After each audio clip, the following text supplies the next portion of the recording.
You are looking live at Brent Cameron Lax from Hopkinsville, Kentucky, And you just talked to him. home of the Christian County High School state champion marching Colonels. Oh, they won state? They are state 4A champions. I didn't know that. Rundown? Rundown. Alright, so the rundown for today for episode 10 is we'll start with the MLB, go to the NCAA, go to the NFL, and then NBA, and then to end off the night will be NASCAR. Why's NASCAR gotta be last? All respect, Uncle Brent. Okay, so for the MLB, the World Series has begun. It is Blue Jays Dodgers. We missed the first two games because we were gone for 2 weeks. But the Blue Jays won game one with an 11-4 victory, and then on Saturday, the Dodgers won 5-1. So the series is tied, and they play tonight at in LA. That game starts actually, I think, pretty soon. Yeah, should have started. Wait, yeah. They're in warm-ups right now on Fox, Big Fox. So anything that has stuck out to you guys in the World Series so far? Has it been entertaining? Good? Because I know Uncle Brand Weston are the baseball nerds over there. It's in the bedroom. What'd you say about me? Has anything like stuck out to you in the World Series? Like players, any pitching? Has it been overall good? Because we know you and Weston are the baseball nerds. Wes is not here. And that was Nana. That I was talking to. The score of the first game blows my mind. How they were able to, they win 11, right? They scored 11 runs? Yeah, 11-4. 11-4, 14 hits for the Blue Jays. Yeah. They beat Snell, Which is 3-1 with a 2.42 ERA. Yeah, which is crazy. I don't know where this Blue Jays offense came from, but this playoff has been crazy.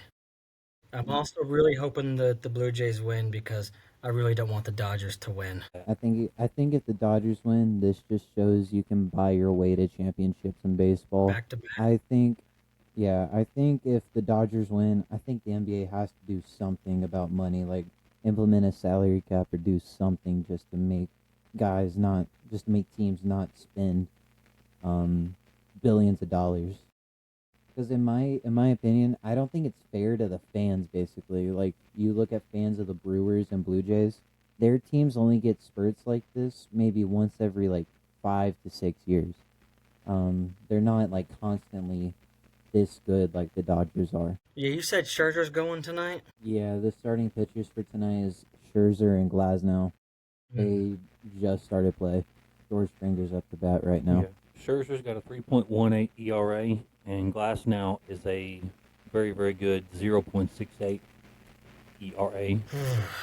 God, Dodgers pitching is just so good. And they're Hasn't so Springer good. been the one that's been going off? What? Hasn't George Springer been the one who's been going off with like the whole Blue Jays with the 3-run? It's been George Springer's been Guerrero Jr. It's been all of them, man. They put up so many runs these playoffs. It's crazy. And I would have never thought the Dodgers pitching would give up that many hits and runs. Is that the most they gave up all playoff? 11? Yeah, I think so. that is true. Definitely 14 hits. Mm-hmm. Yeah, look at the box score. Springer with the 11-run win, the 11-4. Springer was 2 for 5. Schneider 0 for 3. Barger 2 for 2. Guerrero Jr. 2 for 4. Bichette 1 for 2. Kirk 3 for 3. Varsho 1 for 3. Clement 2 for 4. Straw hitless. Jimenez was 1 for 4. 18 hits and 35 at bats on 11 runs. 3 dingers. Check this out. Only 4 walks and 4 strikeouts out of 27 batters faced. That's pretty incredible. What do you think? Mm-hmm. Compared to 6 hits for the Dodgers. Of course, 4 RBIs, only 1 home run, 6 walks, 13 strikeouts. That might be your difference right there. 13 Ks. So almost half your guys went down on strikeouts. Right. No, I just really wanted to I really wanted two different teams to be in there. I really didn't want the Dodgers in there. So now I'm really pulling hard for the Blue Jays because I just want somebody else to win it. But the crazy Mhm. thing is I like Shohei.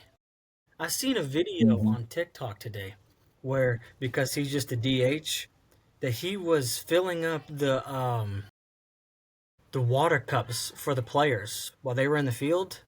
He was filling up the water cups and putting them on top of the Gatorade thing cooler, and I was like, how do you not like that guy? Agree with you. That's Like, pretty cool for a almost billionaire on this contract here to Yeah, doing that. probably gonna be. I mean, he's already in the MVP conversation, and this dude's filling up Gatorade cups in the dugout. crazy. The Dodgers in the second game only struck out 7 times compared to 13. Blue Jays struck out 8. Um, six hits compared to Blue Jays 4. 2 home runs for the Dodgers, none for the Blue Jays in their 5-1 win last game. Glasnow's already dealing. They already got him 2 outs.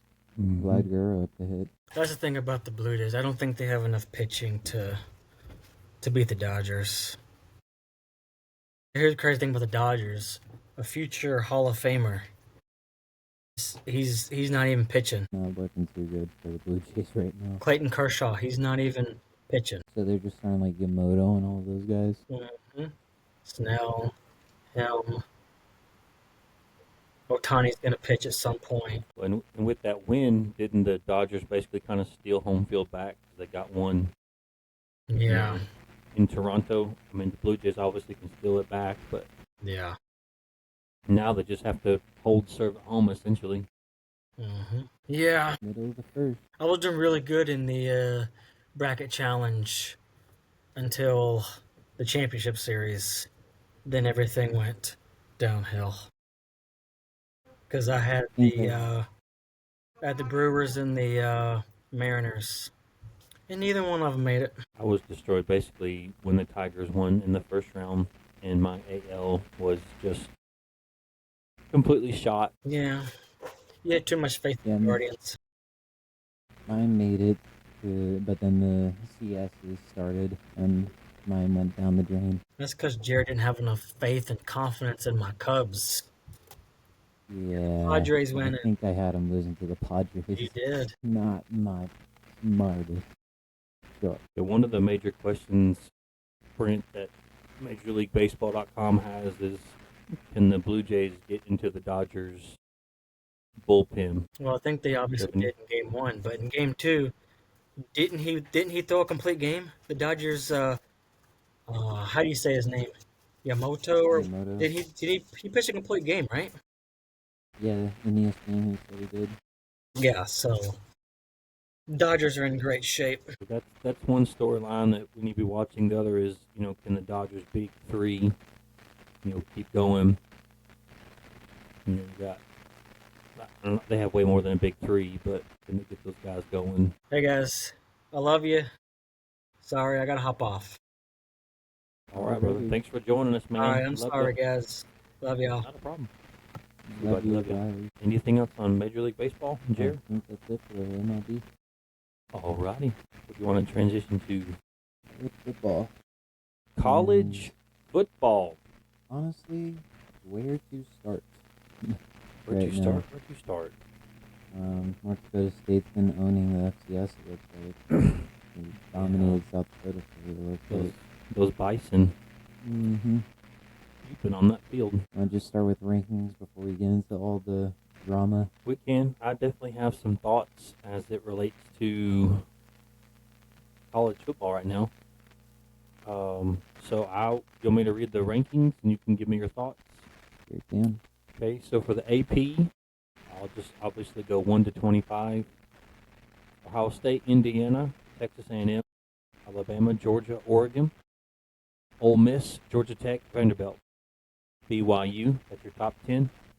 BYU and Miami are apparently tied for 10th. Then Notre Dame, Texas Tech, Tennessee, Virginia, Louisville, Cincinnati, Oklahoma, Missouri, Texas, Michigan, Houston, USC, Utah, and Memphis. In the coaches, Ohio State, Indiana, A&M, Alabama, Georgia, Oregon, Georgia Tech, Ole Miss, Miami, BYU, your top 10. 11, Vanderbilt, Notre Dame, Texas Tech, Tennessee, Virginia, Cincinnati, Louisville, Oklahoma, Texas, Missouri, Michigan, Houston, Navy, Utah, and Memphis. Mm-hmm. I will start here. I do not think Ohio State is the number one team in the country. I think it's Indiana. I know everybody was kind of up in arms at the beginning of the year. The big hype game, Texas versus Ohio State to begin the year in the shoe. But let me just go ahead and say this about Texas.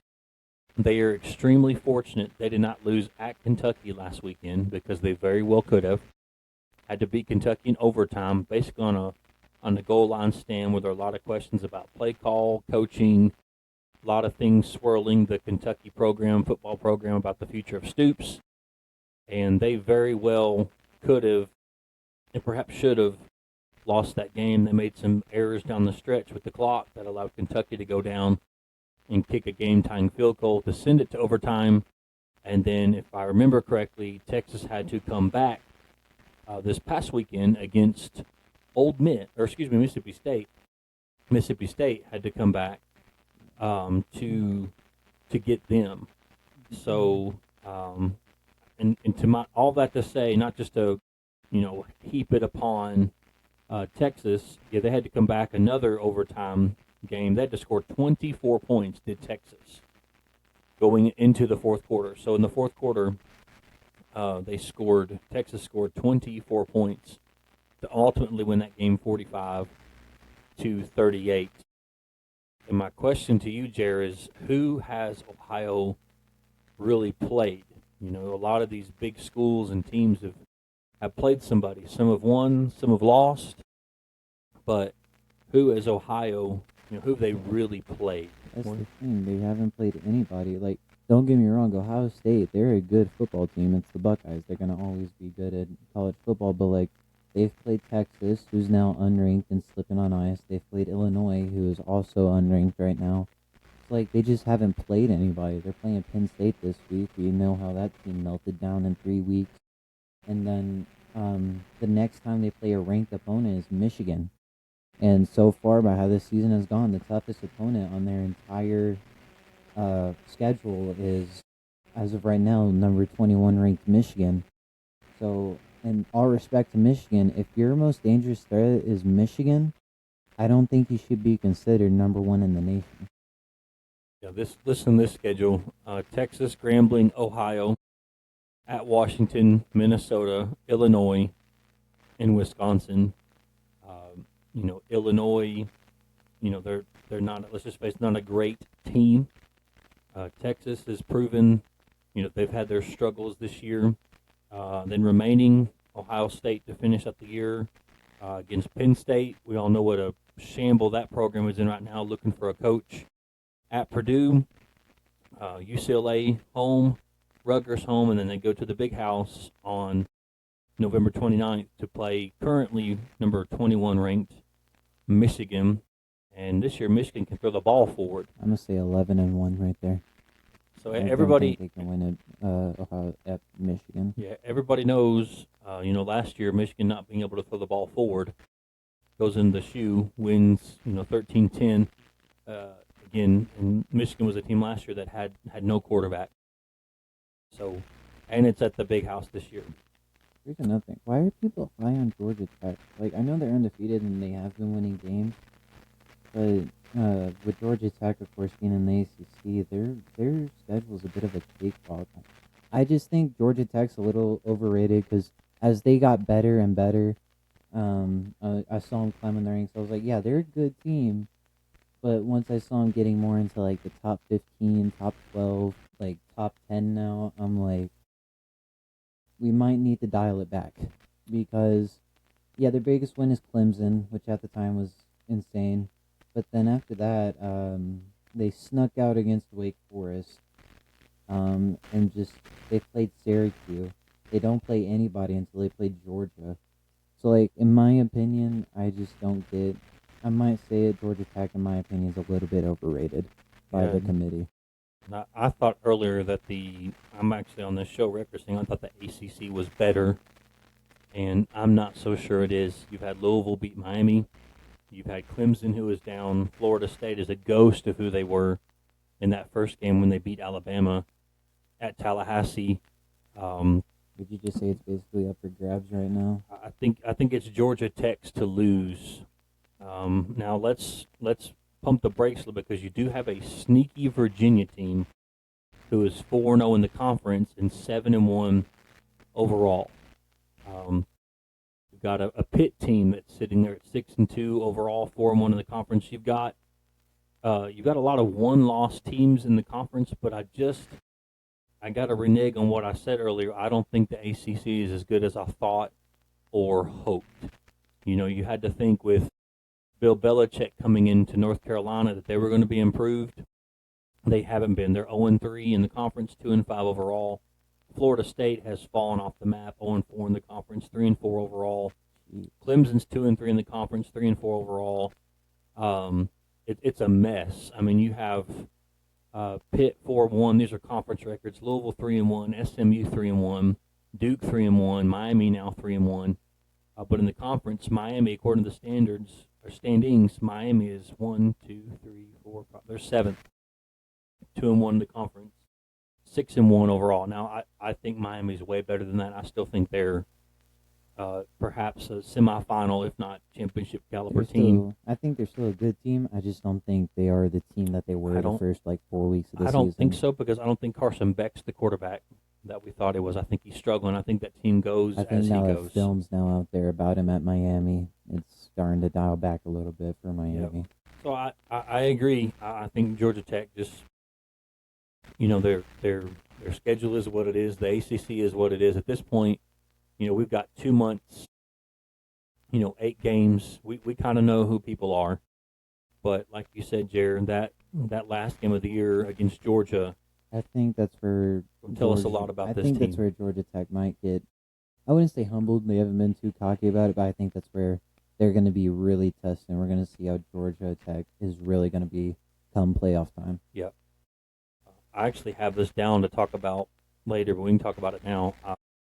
Based on what I've seen, I think Indiana may very well be the best team in the country. Indiana's definitely the number one team. Man, when they beat Oregon like they did, that opened up a lot of eyes. UCLA, who had been playing very, very well recently, very well. I had some big wins. You could argue that was probably the beginning of the end, if not perhaps even the end of the end for James Franklin. But they beat UCLA 56-6. So I just think they should be ranked, much higher. When Illinois was ranked 9, Indiana beat them 63-10. They went to Iowa, very difficult place to play, and won by 5, but they won. Went to Oregon, won that game. Dismantled Michigan State, dismantled UCLA, and Jeremiah, they're not going to lose the game this year. They have Maryland, they have Penn State, Wisconsin, and close at Purdue. They will not lose the game this year. And Ohio State could potentially lose, but you're looking at Indiana probably being your number 1 seed. Just watching them, too, they just look like a really good team overall. Isn't that weird to say? Indiana's football team, like number 1 overall. What do you think, Jerry? I think Indiana is, and this is getting the low-hanging fruit, I think Indiana is the story this year of college football. I agree with you. Indiana, there's just no one better than them right now. If they beat the way they beat that Oregon team, I just think that proves they're best in the country. On the road, went to Eugene and did that. That's unbelievable. That's unbelievable. So, I mean, no one's better than Indiana. You've beaten top 10 teams this year by over 40 points every time. Besides Oregon, but with no one's better than them right now. They're better than Ohio. I think it's just easy to see that. Yeah.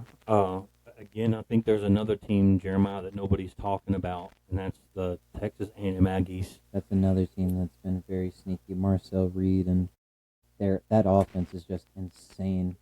They're sitting there at 8-0. 5-0 in the conference. They have them and Alabama both 5-0 in the conference. Man, the top of the SEC is so tight. Jared Nussmeier got benched in that game too last night. Yeah, he wasn't happy about it. I saw the video. Mhm. You know, we can, if we want to play devil's advocate for a minute, let's look at their schedule. Texas, San Antonio, Utah State. They beat Notre Dame. They beat 41-40, so that's a big win. Auburn, Mississippi State, They Florida. might not lose a game. They will not lose the game. I don't see it. Again, walked into Death Valley and win by 24. Missouri's going to be a tough one. It's on the road. I got a lot of respect for Missouri, but then South Carolina, Samford, and at Texas. So I just think people need to pay attention to Texas A&M. I mean, let's say, I'm like you, I see no losses, maybe one at the most. That sneaky Missouri game, I think they're way better than Texas right now. A&M, again, you watch a lot of things. I think A&M sneaky. Nobody's talking about them. Yeah, their defense is really good. Marcel Reed has been in the headlines every week. Like after every Texas A&M game, I get a notification. Marcel Reed, this offense, and their defense as well is just a really good defense. Whatever team Mike Elko's got in College Station, it's a really good football team. Yeah, I agree 100%. I think the second team we're talking about stories of the year. I think without question or argument, the story of this year is Indiana, but I also think it's Vanderbilt. Let's look at the top of the SEC. They're trying to get what they can out of Pavia before he leaves. Right. Because after this, Vanderbilt, I think after Vanderbilt loses all these guys and Clark Lee actually has to recruit this time and he can't go still a full roster, I think once Pavia and all these guys leave, we're not going to see Vanderbilt at the top of the SEC next year. That's just my opinion. Yeah, I agree with that, but I think, every program is just a year or two away from recruiting a different batch of players. Does that make sense? And I think there'll be folks who, some 3 stars, upper 2 stars, maybe some lower 4 stars who didn't have Vanderbilt on the radar a year ago, and I think now they will. I think now they will. I think they're now getting like legit visits from like 3 stars and 4 stars. Yeah, and Vanderbilt, they've done a lot. I mean, they've renovated the stadium there, and what's the coach's name? He's Clark Lee. He's an alum, and got a lot of things going on. But you look at the top of the SEC, man, it's a traffic jam. A&M and Bama, no losses, but then you have 1 loss: Georgia, Ole Miss, Vanderbilt. I think it's Texas. between one of those top 4 right there. And then one of those teams lose, you got a really good, really scary Tennessee team sitting right there at 3-2, Missouri 2-2, Oklahoma 2-2. I think there's definitely tiers. I think there's 4 or 5 teams at the top, and you got that middle pack from Tennessee down to Oklahoma, and then just with the Florida coaching situation, LSU situation, those guys are at the bottom, and then Lord help, Mississippi State, Arkansas, and Kentucky. Those are train wrecks. But yeah.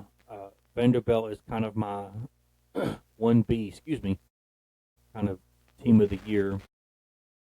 If I may, Jer, I want to get your thoughts on a couple things. I think the storyline right now, the elephant in the room, as it were, are coaches who have been fired mid-season. Mm-hmm. I can't recall ever reading or hearing or viewing this many coaching changes in the middle of the year. What do you think is gone? Like, what do you think this is part of the portal? Do you think this is impatience by programs? Like, what do you think it is? Because these are major programs who are making coaching changes right in the middle of the year. Why do you think patience has gone so thin, or do you even think patience has gone thin? What do you think's going on with these ADs, athletic directors, firing these coaches? With all the recent changes, I would probably pin it a little bit on with the portal. But with all these big teams that have been doing this, it's been Penn State and LSU mainly. They've had Brian Kelly for a while. they've had James Franklin for a while. So I don't think it's much of the impatience. I think it's a little bit of it's the portal, because the ads might think we have this big program, so these other guys might want to come to us. But at the end of the day, these coaches just can't get the job done. I think it was a little. It's been noticeable with James Franklin. I think closer to the second half of last season, I started noticing it was a little bit with Brian Kelly too, because I was noticing LSU shouldn't be doing this awful. Because I saw a video a couple years, like last year, that said, talking about when LSU had Brian Thomas Jr., Malik Neighbors, and Jaden Daniels on their team. This guy said, this big college football analyst, I can't think of his name, this team should have won the national championship if Brian Kelly wasn't their head coach. Because that's one thing I noticed with Brian Kelly, his time at LSU. Before Brian Kelly, LSU was amazing on both sides of the ball, offense and defense. Then Brian Kelly comes on, their offense is elite, their defense is not elite. And this year, and then last year was the same thing. Nussmeier in the offense, they're okay, they're not elite, but they're good. The defense is not good. And then this year, both sides of the ball have not been good. I shared that a video where Brian Kelly, out of the last 4 head coaches, has been the worst out of the last 4 head coaches for LSU. The last 4 was Nick Saban, like Mills, and Ed Orgeron. Ed Orgeron does not need any introduction whatsoever. But those last 4 that I named, all of those guys with their time at LSU won the SEC championship, won a national championship, and Brian Kelly did nothing, and he never took accountability for it. Like they would get destroyed, and it's the same thing with how they lost at Clemson. He never took accountability for it. It was always them, the players, the coaching staff or something. So I think at the end of the day, it was probably transfer portal, and they think because they're LSU, they can be good, which they are. LSU should be good. And then I saw another video this morning. This LSU alumni, he said, I was never hating on my alma mater. It was just the culture of my alma mater was not there under Brian Kelly. You look at the coaches before him, Nick Saban, Les Miles, Ed Orgeron, then Brad Davis is interim for a little bit, and then in comes Brian Kelly. And like you said, the winning percentage is there, but the postseason wins, the bowls, the national championships, all 3 of those guys before him have a natty. Orgeron may have had the best team in college football history with, Burrow and JJ, I think, had like 9 those guys. NFL draft picks that year. Yeah, that's, at Happy Valley, it's, you look at Orgeron, who won Coach of the Year. You look at Miles, Coach of the Year, and Coach of the Year a couple different times there. Saban, AP Coach of the Year, AP SEC Coach of the Year. Miles, AP Coach of the Year, SEC Coach of the Year, Home Depot Coach of the Year. Orgeron, AP Coach of the Year, Home Depot Coach of the Year, Eddie Robinson Coach of the Year Award, the Munger Award, Paul Bear Bryant Award, SEC Coach of the Year. So the standard was obviously very, very high. And then in comes Brian Kelly, and even though he has like a 738 winning percentage, he's just not there. And I agree with you. If you watch his press conferences, it's never I have to do a better, Coach Jones. It's almost like he's always pointing the finger at somebody else. And then you have almost like these tantrums, where he'll smack the table or scream or just do something goofy. So he's gone. Jared, just so I didn't miss any. Check this out. Brian Kelly. These are coaches who've been fired midseason, according to ESPN. Brian Kelly, gone. Florida's Billy Napier. Penn State's James Franklin. Napier is another one. Like, he just wasn't a good coach overall. Just watching him coach Florida, they were just not a good team. Yeah, and you got to get somebody who can withstand the pressure of these programs. If you coach they in this. Talked about that in the SEC hockey series that we watched. It's a lot of pressure on those guys to go into a conference like the SEC and coach. If you coach in the swamp, I mean, that's the place where, Tim Tebow played. You gotta. That's the place Urban Meyer, and I just went blank on the coach in the mid '90s. You gotta perform there. Heisman's and different things Arkansas, Sam Pittman. Arizona State's Mike Gundy, UCLA's Deshaun Foster, Virginia Tech's Brent Pry, Stanford's Troy Taylor, Oregon State's Trent Bray, UAB, which is Alabama Birmingham, Trent Dilfer, Kent State, Kenny Burns. I know those last few schools were kind of like, who? But that's a lot. And then not to mention, Jerry, I want your opinion and thoughts on this, is let's also include coaches on the hot seat. Again, according to Sports Illustrated, Kentucky's Mark Stoops. According to Sports Illustrated, Luke Fickell at Wisconsin, Mike Norvell at Florida State, Hugh Freeze at Auburn. I don't agree that he's on the hot seat, but maybe he is because he just got there. Jonathan Smith at Michigan State. They just lost to Michigan again. And then Bill Belichick at UNC. I don't think I fully agree with that one either. I don't agree with that one. He just got there. But you've got several coaches at some decent programs, or could be decent programs: Kentucky, Wisconsin, Florida State, Auburn, Michigan State, UNC, and according to Sports Illustrated, those guys are potentially on the hot seat. What do you think about not just the coaches who've been fired, but the coaches who can't sit down because their seat's so hot? I don't think Bill Belichick's should be hot. He just got there, and it's not like the NFL where you can just go in and make trades and free agents halfway through the season. It's not fair to put Bill Belichick on there. He hasn't had a chance, as far as I know, he hasn't had a chance to even go into the transfer portal or the recruiting portal or the recruiting process. So I don't think that's fair to him. But yeah, all those other guys are definitely on their hot seat for sure. Especially Mike Norvell of Florida State. You start the season off 3-0, and then have they gone the last 4 without a win? Well, yeah. They've only got 3 wins, and they're second to last in the ACC. So, yeah. Last year they only won 2 games. After being a quote unquote snub in the the 4 there for the playoff. But not only that, like Jeremiah, this has ripple effects because if you're one of these major programs, so you recruit nationally, you don't just recruit your state, you recruit nationally. Now you add the portal, NIL and all those things. This is going to cost you in recruiting because the kid's not going to come to a situation that's not stable. Kid's not going to come play for a coach who's not there.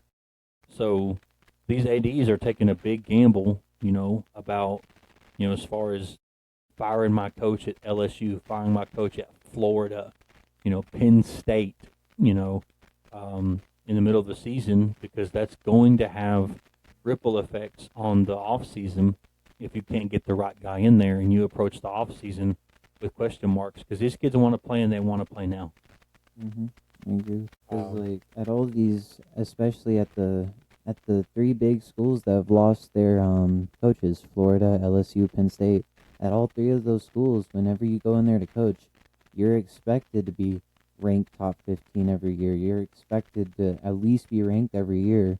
Not recently with Florida, but you're expected to be like with LSU and Penn State, you're expected to have kids in the Heisman talks midway through the season. You're expected to be in the playoffs. You're expected to be dangerous.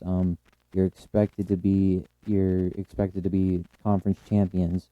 You're national championship favorites every year. It was the same thing with I told my friend this from North Dakota last night.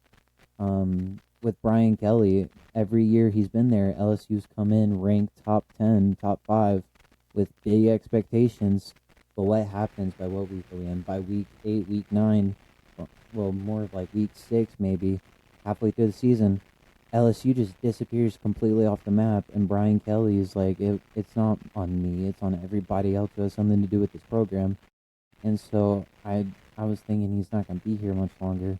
Then with James Franklin in Penn State, for example, you got to win big games if you're at Penn State.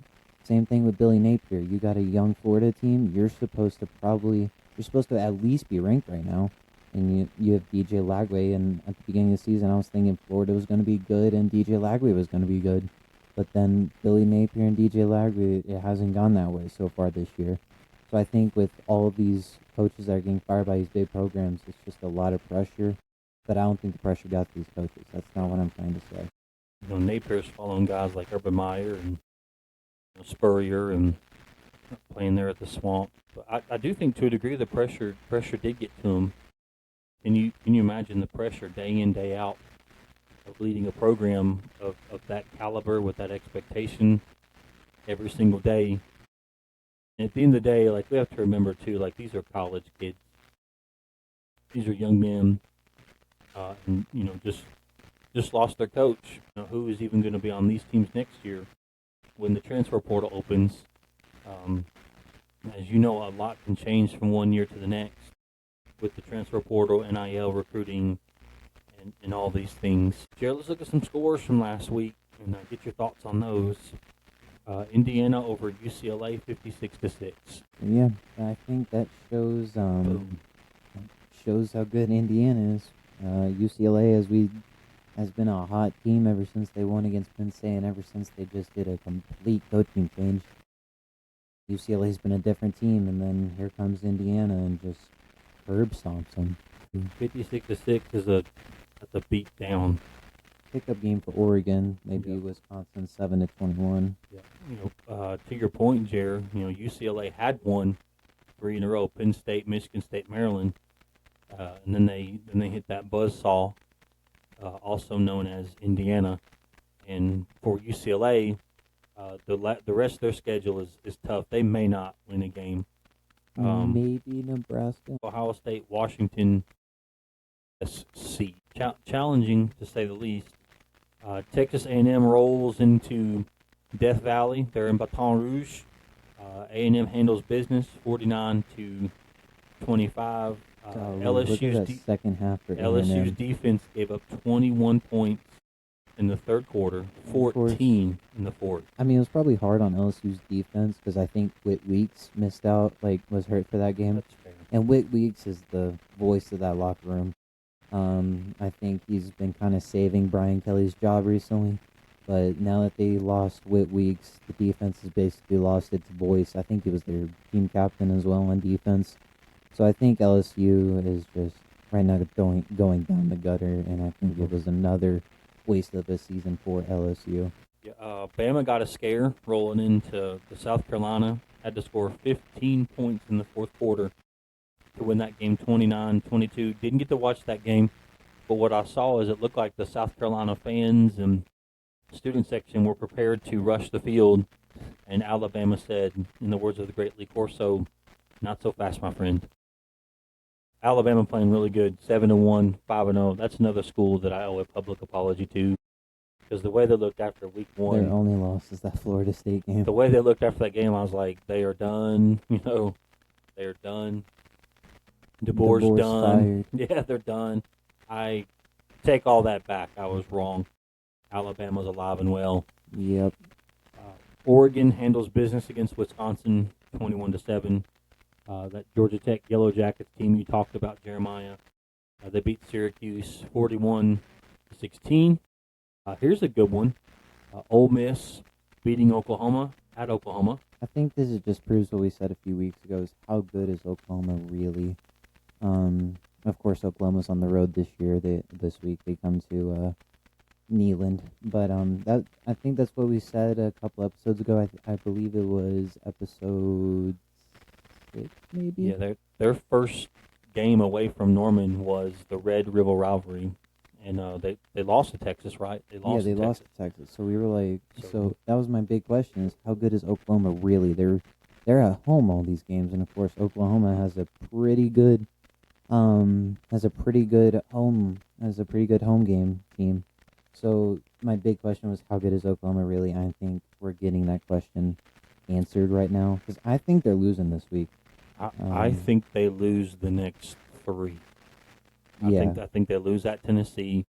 I think they lose at Bama, and I think they lose to Missouri, and then toss up into the year when they close the year at home against LSU.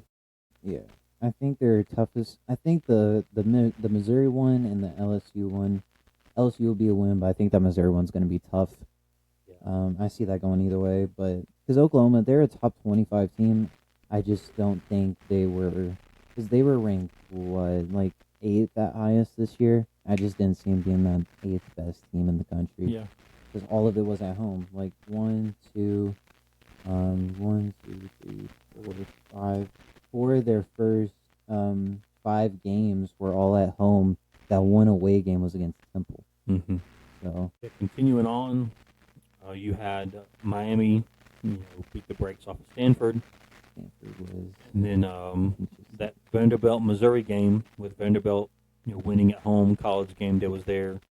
Diego Pavia, they win 17-10. Some people said game day should have went to South Dakota for the South Dakota North Dakota State game. I think they But should. I man. don't. They won't get enough money from that. That's why they didn't. Yeah, I'll tell you, Jeremiah, you and I have lived in that area of the They country love their bison. for a couple years, and NDSU is like SEC fever pitch up there. I mean, Mhm. it's not just that. We talked about this early in the year. I think just the great football that's played there with Idaho and Montana State, North Dakota State, South Dakota State. It's hard to go anywhere without hearing about at least North Dakota State or Montana State. Because when you remember Yeah. that tournament I had in Glendive, everywhere we looked, there was Montana State stuff. They play some incredible football in that part of the country, and they're loyal and they're faithful and they're rabid. It's a really, if you ever get a chance to watch North Dakota State, South Dakota State, Montana State, North Dakota State put up a fight with Colorado last year. Last year. do yourself watch that. That's good football. And Jeremiah has ran on the North Dakota State football field when he got to take a tour there in the Fargo Dome. Here's a team, Jared, that I'm not hearing a lot about. I certainly don't know much about them, but BYU, Mhm. them and Miami tied for 10th ranked. They're undefeated. They're scary in the Big 12. They beat Iowa State, who was ranked earlier in the year, kind of on a slide now. Iowa State 5-3, 2-3 in the Big 12, but win 41-27 at Iowa State. So I think that's another team to keep your eye on. We talked about Indiana, we talked about A&M, but I think you need to watch BYU. I don't know. Let's see who they play. BYU could roll in there undefeated. They've got to play now. We're going to learn a lot about them this weekend. They play Texas Tech. We'll learn a lot about both those teams, being Texas Tech and BYU, this 'Cause weekend. It looks like both of them have really played nobody. Yeah. The biggest threat on here to BYU has been 23 ranked at the time, Utah. And Utah's been bouncing in and out of the top 25. So I think we're going to learn a lot about both teams. Yeah, but BYU's got a tough stretch. They've got Texas Tech, and then TCU. Then they go to Cincinnati, who is currently ranked. Then UCF. But again, I don't know that much about this team. But if they handle their business, I think all those games are winnable. Yeah, BYU, look out for them. Virginia sneaking out against North Carolina. Yeah, Texas Tech blanks Oklahoma State 42-0. In Virginia, we talked about them, perhaps one of those little sneaky teams. They win 17-16 in overtime against Bill Belichick's Tar Heels. And you look at Virginia the rest of the way, they go at Cal versus Wake Forest, at Duke, at Virginia Tech. Yeah, they're going. That's an 11-1 team right there. Yeah, that's my point. I think that's perfectly said, Jer. So Virginia, raise your hand if you saw Virginia coming. Tennessee coming off a bye week. Then you're looking at a potential ACC championship game of Virginia Georgia Tech.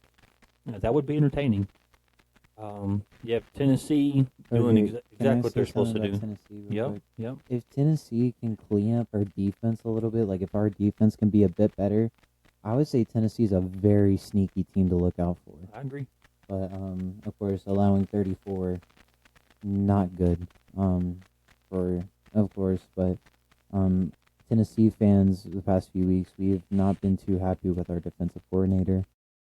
So, but I think if we can get our defense to be a little bit better, then Tennessee will be a very sneaky team because they haven't allowed under 10 points once this season. Tennessee's defense has. Tennessee's defense for the year have given up 26, 17, 41, 24, 34, 31, 20, 34. with Yeah. Oklahoma coming in this weekend. I think Tennessee's a better team than they look on paper recently because the defense is kind of rendering this team. Because you've watched some Tennessee games with me, their offense looks really great, but the defense not so much. It's been kind of like the same thing I've said about LSU. We got a good offense, but not the best of defense. Yeah, I mean, I know you can't, but you come out. Tennessee punches Kentucky right in the mouth, scoring 21 points in the first quarter, and that was, they win the game by 22. So, that second, third, and fourth quarter were, pretty much even. And, Tennessee ends up winning the game by 22, 56-34. Another sneaky team, Memphis, they beat South Florida 34-31 in the American Conference. Memphis now sitting at 7-1 and 3-1. So, and if I remember correctly, Memphis has had some really kind of come behind wins that are really interesting. Louisville sitting there at 6-1, 3-1 in the ACC. That team's going to be sneaky. They take care of Boston College, 38-24. Another sneaky team. I know there's a lot of just There's a lot of. I know we're using this term a lot here, but there's a lot of teams with just one loss right now, and are playing well. Cincy's one of them, 7-1 overall, 5-0 in the Big 12. Beat Baylor. Baylor's sitting there at 500 overall, 2-3 in the Big 12. They win 41-20. And that Texas team, I'm telling you, Jared, they're lucky they've not lost 2 in a row to the bottom of the SEC in Kentucky and Mississippi State. What do you think about Texas? Arch did go down with a concussion in that game, but yeah. I think we all see why Quinn Ewers started over Arch Manning last year. Because if you remember last year, fans were not happy that Quinn was starting, but then we get a full season of Arch Manning. I just think the pressure really got to Texas. Because coming into the year, you start the season off number 1, you play number 3 week 1 away. Arch is, of course, getting Heisman and media attention. Your team overall is getting a ton of media attention, and then you come out and just the pressure gets to you. You lose in front of the entire country, and all your wins were only at home, and then you just come out and sneak out against Kentucky and Mississippi State. What do you think? Do you think the pressure just got to Texas? And yeah, I think everybody needs to pump the brakes on poor Arch Manning. It's his, first year as a starter. His last name's Manning. And look here, the defense isn't doing him any favors. I mean, they gave up 38 points. 16-13 last week.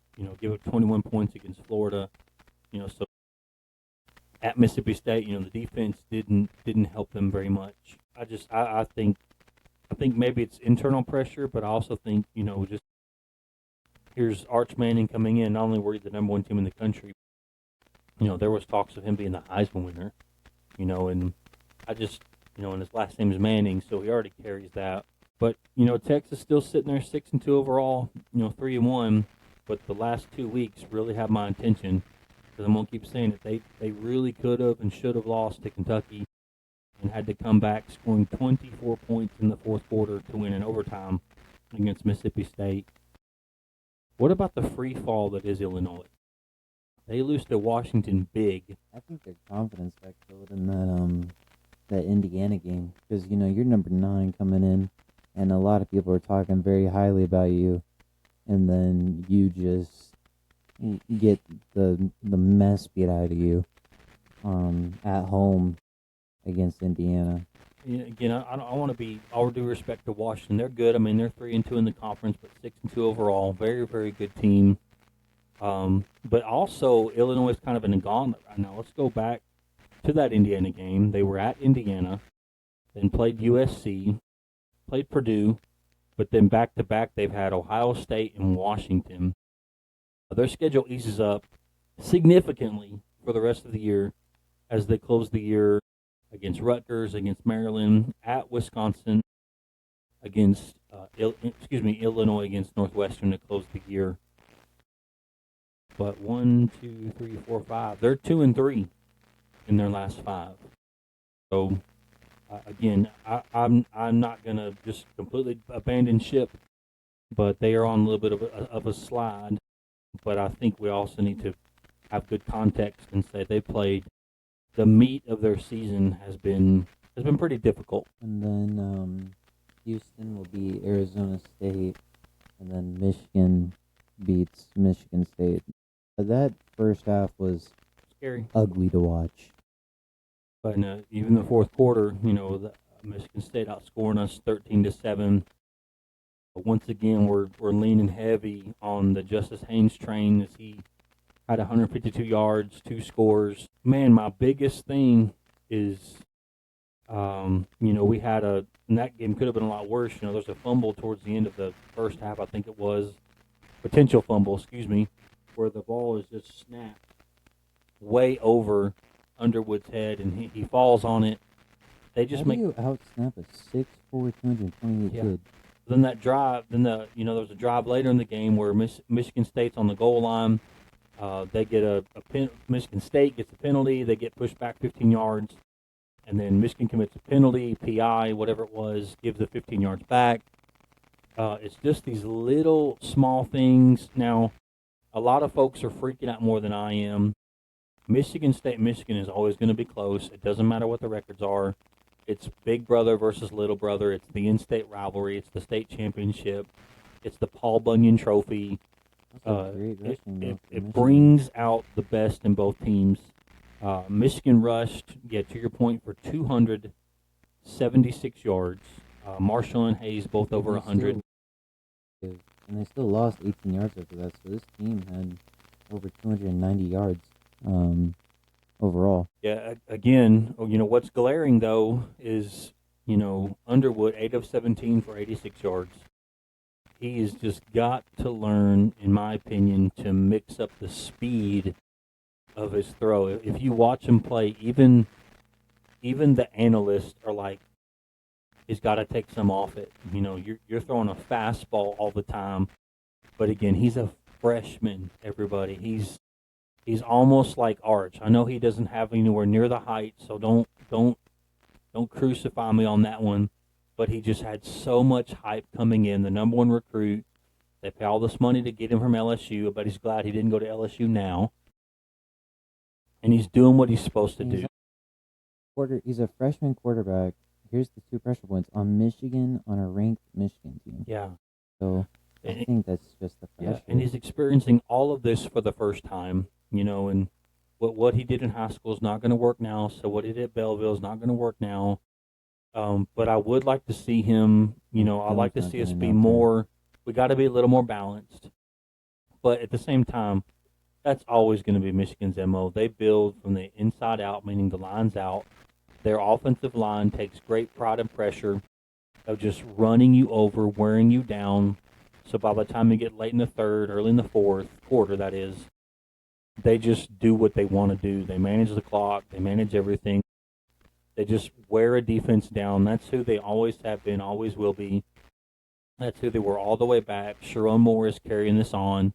Again, 276 rushing yards compared to Michigan State's 115. It's pretty great. Their 2 losses, Michigan, being at Oklahoma and at USC. Both those teams are ranked. They got that big showdown at the end of the year at the Big House against Ohio State. That is the next time they will be tested.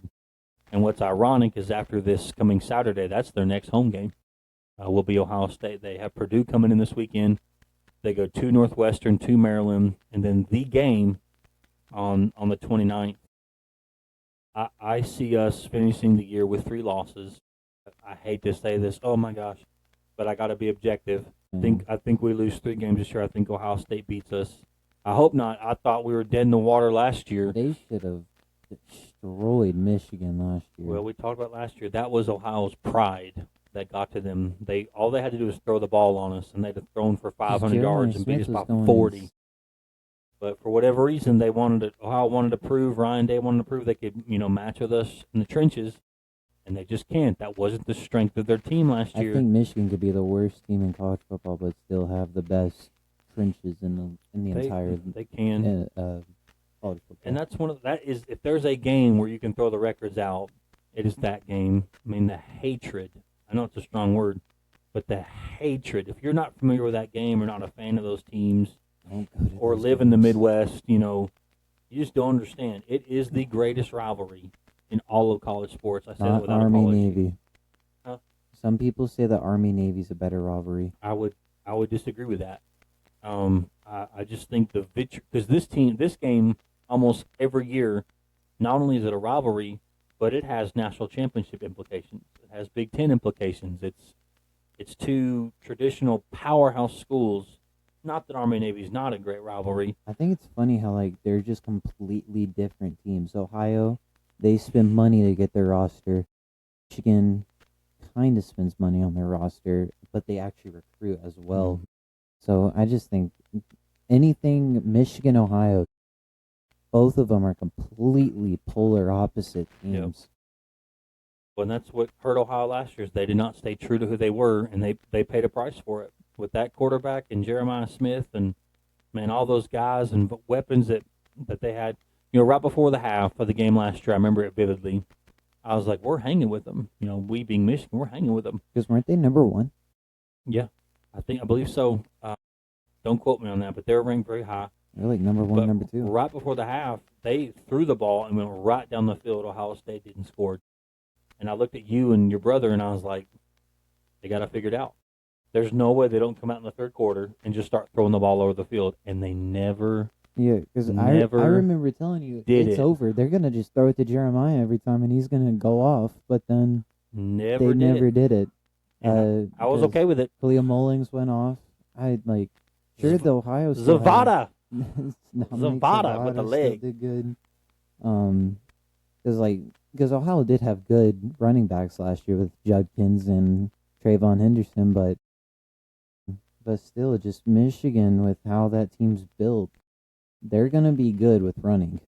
Like look at Justin Taines right now. I wouldn't be surprised if he leads the country right now in rushing. Yeah, he needs some Heisman talk. Yes, for sure. Well, Jared, what do you say we look at some big games for next week? Is that all right? All right, Memphis, now ranked 25. They play Rice. Vanderbilt, Texas. Yeah. Well, here's a game beginning of the year you probably have circled on November the 1st. Penn State, Ohio State. That game has lost its luster quite a bit. LSU's now 20-point 20, yeah, favorite. they're almost 3. Yeah, you took the words right out of my mouth. Vanderbilt, Texas, Jared. Yeah, man, that's Vanderbilt can win that game. That's so weird to say. What do you think? Tennessee, Oklahoma. Yeah, Vanderbilt. I think Vanderbilt's winning that game, though, by how they've been playing, by how Fabio's been playing. You've got Florida, Georgia. They're in Jacksonville, so you've got the border war. On paper, there's not a lot of ranked games. I think that Oklahoma, Tennessee, on paper, has the potential to be the best game of the week. Utah. What time's that? At 7:30 kick on ABC. Wonder if game day is going to be there. Knoxville's blacking out. USC, Nebraska, Cincy, Utah. So not a Not the great best. slate on paper. Been better. But there's a few. Yeah, definitely has been better. I think the Oklahoma Tennessee game is probably the most intriguing, followed by Vanderbilt Texas. I think beyond that, there's just, and again, that's why they play the game. But there's just, I don't know if there's a lot there to write home about. On to the NFL.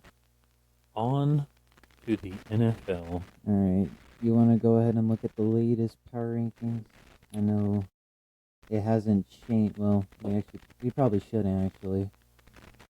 Well, we'd have to talk about it from previous weeks. Yeah, it have to go from last week now with all the latest Yeah. additions and all that. You want to wait till Thursday? You want to talk about it now? Yeah, we'll just wait till Thursday. It's been a crazy couple weeks. Very in our- unpredictable NFL season. Yeah. Because we don't know who's good. We know who's bad, but we don't know who's good. I'll go ahead and give a quick rundown. This is your segment, buddy. I'm just here. This all started on Thursday, where the Chargers beat the Vikings 37-10. Dolphins beat the Falcons. I started the Falcons defense. My smartest choice. Bengals lost to the Jets. Jets got their first Jets win. got a dub, man. I think they 39-38. went in like a trick play at the very end too, but Something Aaron Glenn did. He probably took it from the Detroit's playbook, for all I know. Patriots beat the Browns. Eagles beat the Giants for a Cam Scatterboo. Sadly, What's a team we talked about? Pay close attention to at the beginning of the year. the Patriots. Hey, they're how now ab- 6-2. Bull, why did Tennessee let him go? It's terrible. You want to know how many games they've won in the past 2 years since getting rid of Vrabel? 3. 4. Oh. 4 ever since And they got rid Vrabel's of won Vrabel. 6 this year. Vrabel's won more than that already. But yeah, the Eagles beat the Giants, but Cam Scatterboo sadly went down. Yuck, by the way. That was, dude, his foot was Ew. like sideways. Ew, dislocated his ankle, which I guess is technically, I don't know if it's a break or not. But yeah, your ankle's not supposed to bend that way. That's what you're saying? Yeah, Bills beat the Panthers. Ravens beat the Bears. Ravens now 2-5. 49ers lost to the Texans. Buccaneers beat the Saints. Cowboys got destroyed by the Broncos. Another team we Um, talked about too, Jared Broncos sitting there at 6-2. They were off to a very slow start this season. Not gonna lie, I was one of the people that was starting to write them off. Yeah, unbeaten at home are those Broncos 4-0. I saw this funny skit about the Cowboys. It was like, we're getting beat on outside runs. We're getting beat on. We can't get pressure on the quarterback, and so it's like, so what you're saying is you need a star defensive like edge player. And it's like, yes, we do. The Titans lost to the Colts. Talk about the Colts, bro. No one saw this coming from the Colts. Daniel Nobody. Jones, Jonathan Taylor, Michael Pittman, all three went off yesterday. I think Jonathan Taylor had a hat trick, actually. I think 2 rushing touchdowns, 1 receiving. And then Packers beat the Steelers. Look at the Packers, though. They're still 5-1-1. Vengeance on their old quarterback, huh? Mm-hmm. Yeah, last I looked, they're leading, their division. They're leading the AFC North because of that tie, which we talked about what the NFL should do with ties. The dumbest thing ever. I think they should do what college football did. The We talked about that. The script is already there.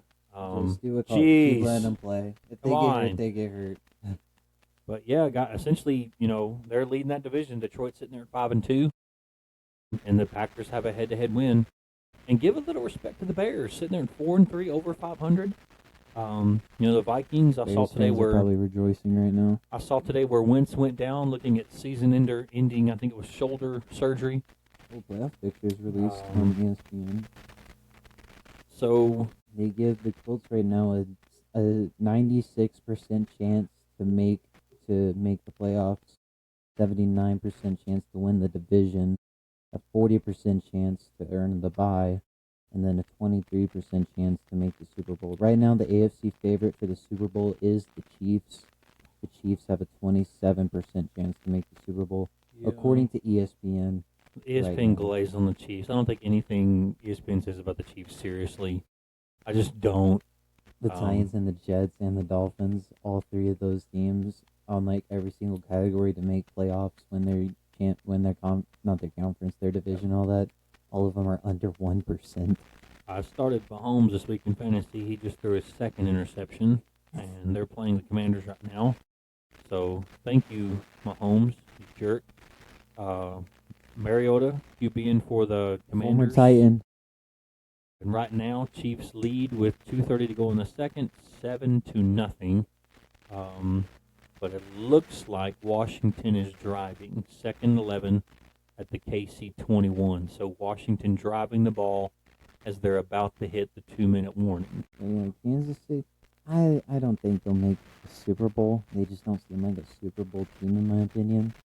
But they got Rasheed back, so they might do some wonders. Who knows? But what do you think so far, Dad? Was your I'm sure your Super Bowl stuff has completely changed. Yeah, I was obviously very big on the Ravens. When your QB1 goes down, that hurts big time.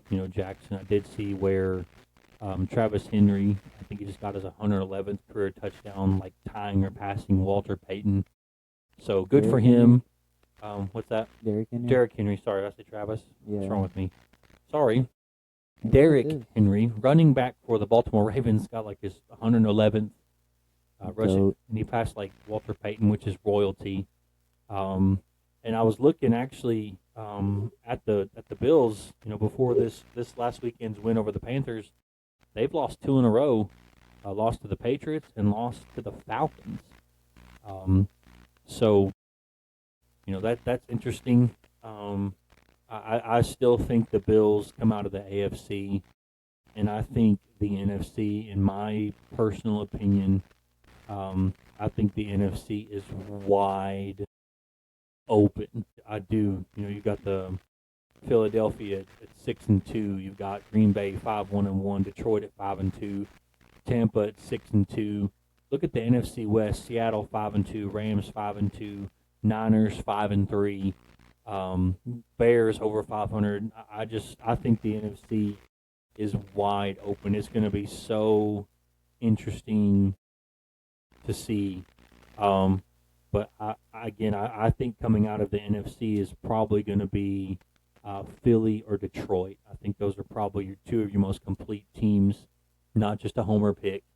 But Those first 6 teams in the NFC are all Yeah. 5-2. well, what's crazy is I keep hitting my knee on this desk, but New England leads the AFC East. Mm-hmm. You know, Indianapolis is first, New England second, third Denver. Denver. You know, Just doesn't like the first 6 teams make playoffs in each division? yeah, I can't. They changed it the last several years.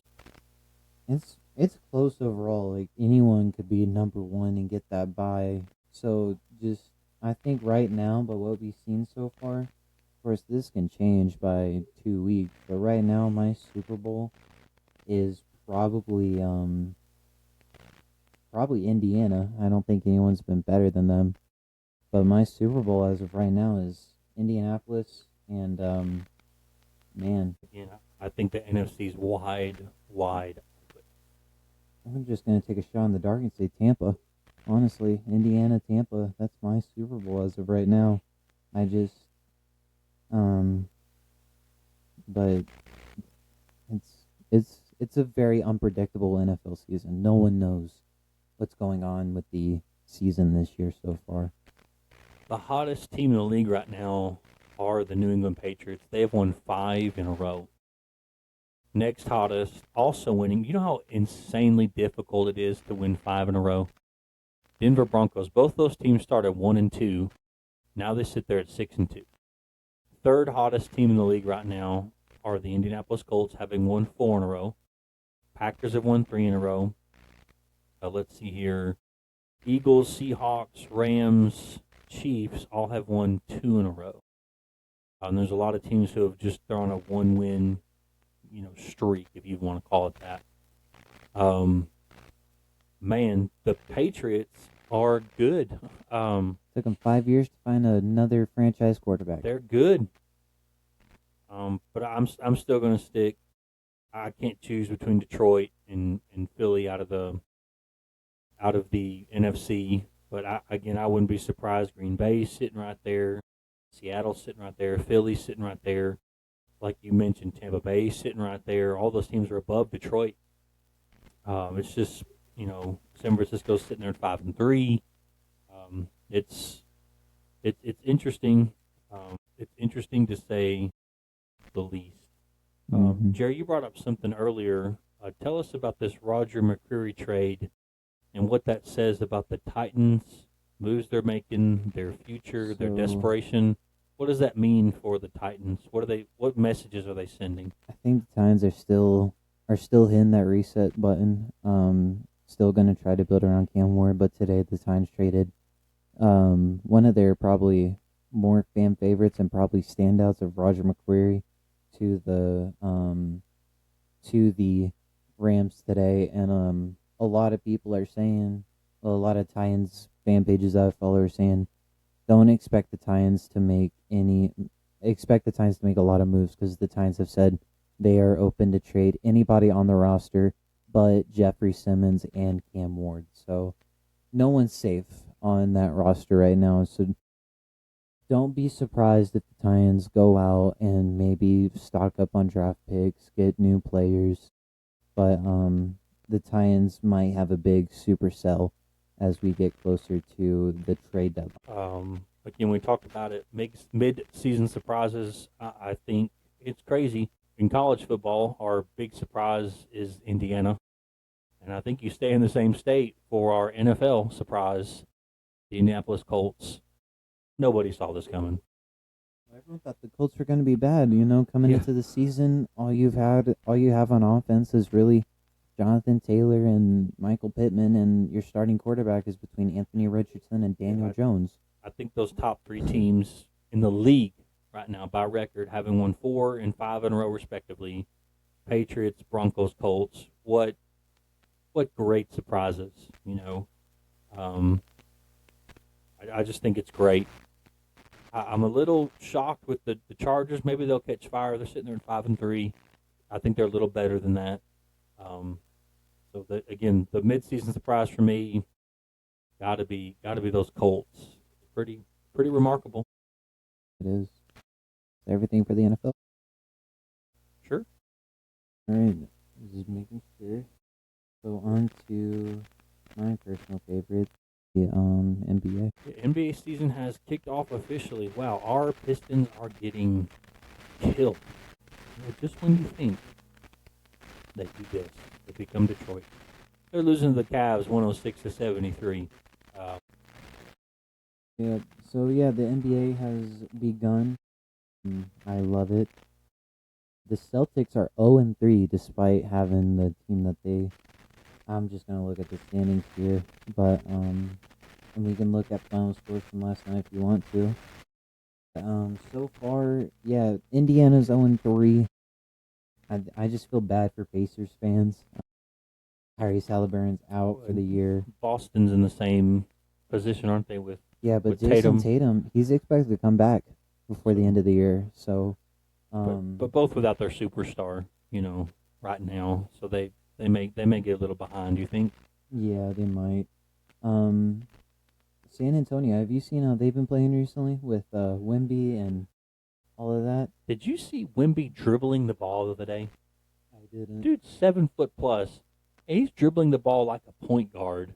Gets the defender on skates and pulls up a 3. I saw a video. I said that is not fair.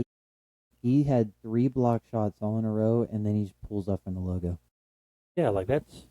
So Wemby might win MVP. Houston Rockets are 0-2 despite getting Kevin Durant this year. Minnesota might fall because Anthony Edwards is out. So, oh wow, Zion Williamson is already hurt. You're kidding me. What could he have been if he'd have kept the weight down and stayed healthy? The biggest hype since LeBron, dude. Bad. But yeah, this is from 2 hours ago. Pelicans forward Zion Williamson is out for Monday's matchup against the Boston Celtics because of a left foot bone contusion. That was 2 hours ago from Michael Wright.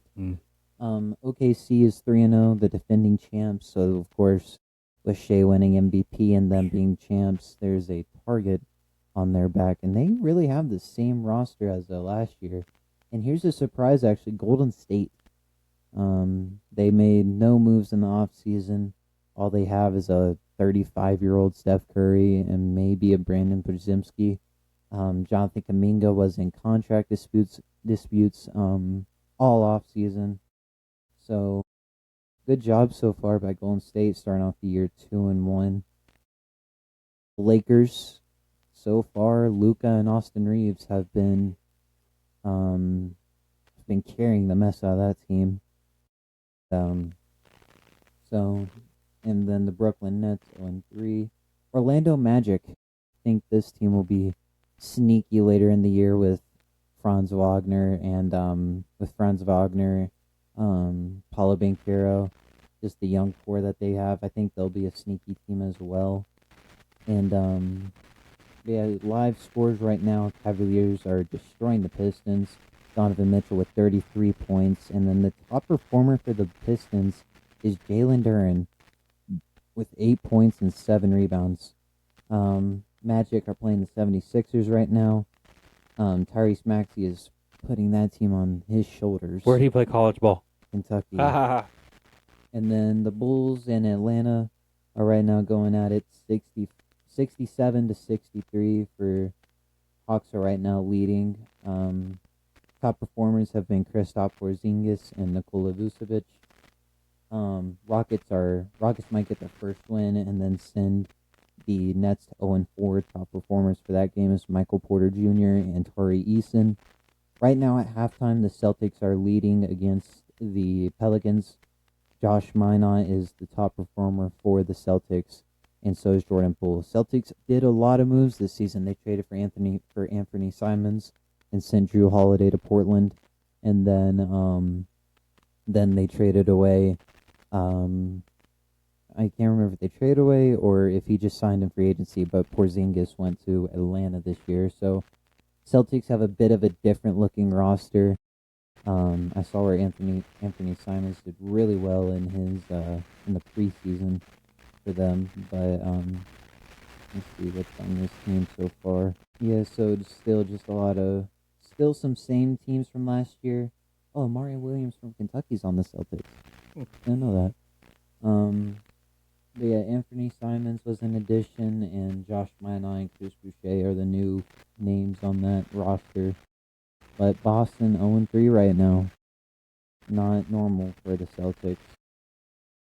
Well, there's a lot of three-letter groups that are going together now that normally don't. Fox News, Guy, and NBA. In case you don't know, Jerry, I know you do. This is from Fox News. The Federal Bureau of Investigation, the FBI, announced the arrest of 34 individuals, including Portland Trailblazers head coach Chauncey Billups, Miami guard Terry Rozier, former NBA guard and coach Damon Jones, as part of a widespread investigation. Is that the same thing Gilbert Arenas was arrested for? Don't remember. I have to look it up. But as part of a widespread investigation into an illegal... If so, that means Gilbert probably ratted on all of them, probably. But yeah, a legal gambling scheme. FBI Director Kash Patel confirmed at a news conference in New York on Thursday that the investigation was tied to a probe involving members of basically the mob, the mafia, the La Costa Nostra crime families, focused on an illegal gambling operation and sports rigging operation that spanned the course of years. Patel said, not only did we crack into the fraud that these perpetrators committed on the grand stage of the NBA, but we also entered and executed a system of justice against the La Cosa Nostra to include the Bonanu, Gambino, Genovese, and Lucchese, probably how you say all those crime families. So that's kind of a black eye on the NBA right now as the season's getting started, when you have a head coach and a current guard and a former NBA guard and coach all part of a investigation into illegal gambling schemes. Hurts for me personally because I'm a huge fan of Chauncey. My cousin actually played basketball with Chauncey in high school.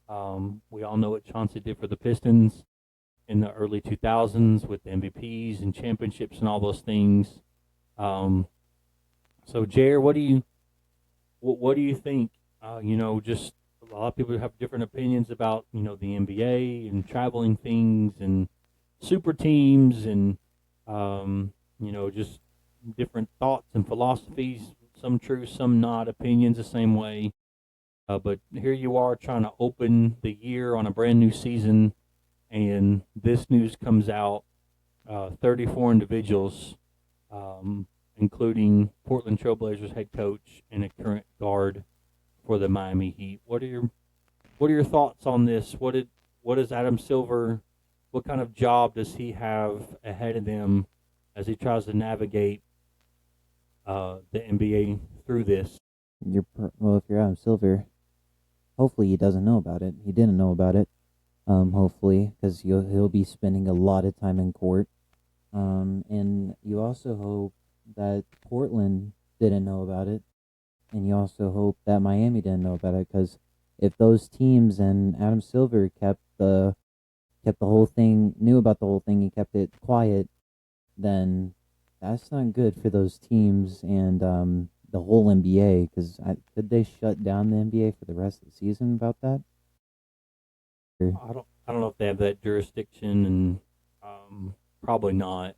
There's a lot of guys that didn't do anything wrong, but the court of public opinion matters a lot. If, especially, and this is a big if. You know, we don't want to just play the if train. We try to represent facts and statistics on this show, but you know, if you know this is widespread where Silver knew about it, folks in the Heat and Trailblazer organization, you know, and players were a part of this or knew about it. If there's any kind of cover up, this is terrible, terrible news for the NBA. It is.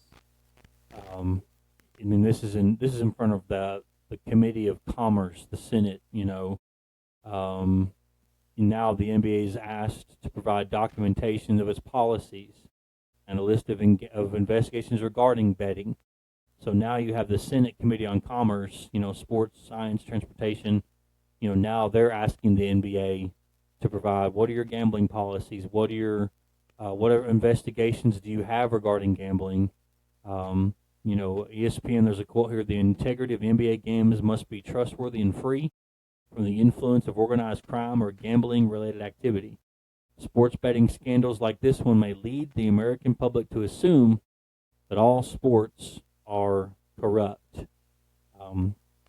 So it's not good. You know, it's definitely not a good look.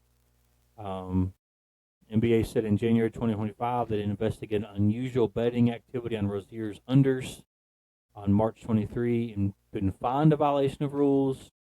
After the incidents of last week, Adam Silver, commissioner, said of the league, "We can't find anything." Silver also continued Rozier cooperated with league officials at the time, including being interviewed, surrendering his phone before we ultimately concluded there was insufficient evidence despite his behavior, and reiterated the league has continued working with the government. So it sounds like this may not be the first time that they had suspicion that Rozier was a part of something like that, but Rozier... I do remember Rozier having that, like, closer to when he got traded from Charlotte to Miami last year. There were speculations about him being into gambling, because a lot of people noticed how his play was completely different from how he played at Charlotte compared to how he played at Miami. You look what gambling cost Pete Rose. You know, to this point, even though he's not with us anymore, you know, it's cost him a spot in the Hall of Fame. There's also another guy. He played for the Raptors, like 7 years ago. It's 7 years ago, and I can't remember his name, but I think it was something Junior. But he got caught in betting, and he now can't play in the NBA anymore. Mm-hmm. Want me to get back down to the scores? Or yeah, absolutely. Sorry, my apologies. I thought. Yeah, go ahead, please. Sorry, I didn't mean to interrupt you. And then the Spurs are currently playing the Raptors, where Victor Wembanyama has just been going crazy. I think a lot of people know. Already got a double-double. I think a lot of people know about the season he had. Wemby, he had, right now he's averaging 33.3 points. It's only beginning of the season. 13 rebounds and 2.3 assists. It's just not fair having him on your team, because this is a alleged 7'7" guy, maybe 7'6" guy that can shoot like Curry, dribble like KD, move like KD. And I saw another thing.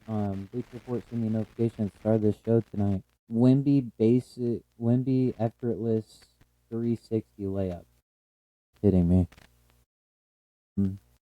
Yeah, and then the last two games going on tonight are the Thunder and the Mavericks. That game's right now in halftime. The Thunder are leading. Aaron Wiggins and Anthony Davis are top performers. Mavericks, everyone's kind of high on Chris Flag right now. I am too. I think he can be a really good NBA player, but I think he's still trying to find his footing. Clipper Flag right now is 1 for 6 from the field, 0 for 2 from 3, and only has 2 points on the night. And right now, the Mavericks still are without Kyrie Irving. They're expected to get Kyrie back in January, I believe.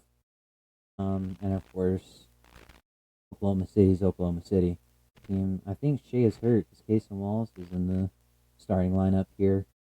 So, no, Shea is starting. Okay, there he is. Shea currently has 8 points. The starters tonight for the Thunder were Shea, Dort, Jason Wallace, Chet Holmgren, and Isaiah Hartenstein. But I don't know if Oklahoma can go back to back. I think it's too early to make finals predictions right now. Last few games are Nuggets Timberwolves. I think the Nuggets will win that one. Aaron Gordon has been playing really well. With him and Curry were trading points the other night, both of them with 50. He's averaging 33.5. Granted, it's only 4 games. And he had 50 the other night. Averaging 33.5. Curry averaging 33.3. Catch this. Austin Reeves for the Lakers averaging 34 points per game, 7 rebounds, 9.7 assists. Yeah, he also had 40 last night.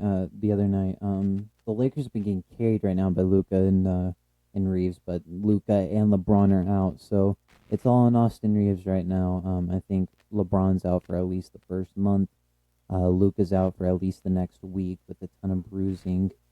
And then another game is Grizzlies Warriors. That'll be a fun one to watch, but the Warriors are the favorite. Curry being Curry, doing Curry things on a not good team. Warriors, the only thing keeping them afloat right now is the guy that wears the number 30 for them. But that's the NBA so far. Yep, I do want to just dip my toe in college basketball, and I'm trying to maintain my composure. But I love what these early exhibitions are doing. You had Kansas, Louisville, Tennessee, Duke, Kentucky, Purdue. Obviously, I'm a Kentucky basketball fan. I know I'm complicated. I'm a Kentucky basketball fan, Michigan football fan. I don't remember going all the way to the free throw line like that. They've got a new, essentially, court at Rupp, and the Kentucky State logo is kind of imposed on the court like a shade darker than the actual rest of hardwood, and it kind of goes from free throw line to free throw line. Then there's the block UK logo in the middle. Very sweet, but again, pump your brakes. But Kentucky beat Purdue 78-65. And Kentucky did so without its starting point guard, Jalen Lowe. But I just think Kentucky is going to be really, really, really fun to watch this year. And I get it. They spent $22 million on their basketball team. They should be good. Some incredible transfers. But there's a lot of hope and a lot of hoorah, if you will, a lot of rigmarole around Kentucky this year. You know, maybe they can put up hang banner number 9, but man, that Jasper Jackson freshman kid, 15 points. Ortega had 10. Trent Noah had 10. Diobate, who they got from Alabama, had 8 and 9 rebounds. Once they got their, what's that? From Alabama, right? Once their bigs got involved in the pick and roll, everything changed. So again, it's a preseason exhibition, what have you. They also have Aberdeen from Florida. It's going to be a fun year for Big Blue Nation. I just want to make sure I mention that. Again, trying to pump the brakes. It's early. It's an exhibition game. Even Matt Painter, Purdue's coach, said, look, a lot of our stuff, both team stuff's not in yet. We're a mess defensively. But he did say Kentucky's good, and obviously Purdue's going to be just fine. They're the preseason number 1 for a reason. But you got to feel good as Kentucky, as the program, and as a fan, to kind of go into the season with that kind of win against that kind of caliber team under your belt. So, sorry, Jerry. I just wanted to make sure I mentioned my Kentucky. Yeah, I was happy with Tennessee basketball. They hung in there with Duke. Duke's going to be good for the next couple of years because it's Duke. But dude, have you seen Cameron Boozer so far in these exhibition matches? Yeah. It's insane. He's I think Duke's gonna have back-to-back freshmen win that, the Wooden Award, whatever it's called. But Cameron Boozer with a good game, He had 24 points, 23 rebounds. I was just happy that Tennessee could hang in there. I wasn't sure with I wasn't sure on how Tennessee was gonna do this year with all the new guys. Of course Nate Mint, our freshman, that's a 5-star. I think he was number 3 in the class officially. Guard Jacoby Gillespie from Maryland got him out of the transfer portal with 19 points, 8 assists, 2 rebounds. Nate Mint with 14 points, 10 rebounds. Felix Okepara is going to be really good for us as well. I was just happy with Tennessee that they were able to hang in there with Duke. It gives me more of a clear look on how Tennessee's going to do. Well, and give them credit for being willing to, both teams, being willing to play that game this early. Jimmy Dykes, not a huge fan of him, the college basketball analyst for ESPN. You know, he says you learn a lot more about your team in those kind of games, because typically you think about exhibitions as Kentucky, Tennessee, whoever these big, programs are playing, D2 schools, NAIA schools. Kentucky's next game is against, Georgetown. They're in small school there in Kentucky. But give all these programs, lots of credit for being willing to play. It's great for the fans, great for college basketball. It's a great barometer for where your team is, and obviously as fans, we love it. It gives us something else to talk about before the season officially kicks off here in a few weeks. Mm-hmm. So, yeah, that's basketball all around for you. It's looking good it's looking better for the Rockets. They might get their first win tonight. Same with the Celtics. I wish the Rockets would play Reed Shepherd. I don't know why they're going for the tall thing and they're starting Amin there at point guard over him. I don't get it, but it hasn't worked so far because Amin is like 6'6", I think. Is he 6'6" or? Yeah, I think he's 6'7". And then the rest of that team is all. I think they started Kevin Durant as shooting guard, and the rest of them are all like 6'11". It hasn't worked though. Rockets are 0-2. I think that's everything for basketball. You want to head on to NASCAR and start wrapping it up for the night? Yeah, we can. We can do it now, or it's 9:45. We can wait. Whatever you want to do. You're the producer. What do you want to do? I'm all good for NASCAR. I'm done with the NBA right now. Jared, what do you want to lead in with NASCAR? Elliott was so close.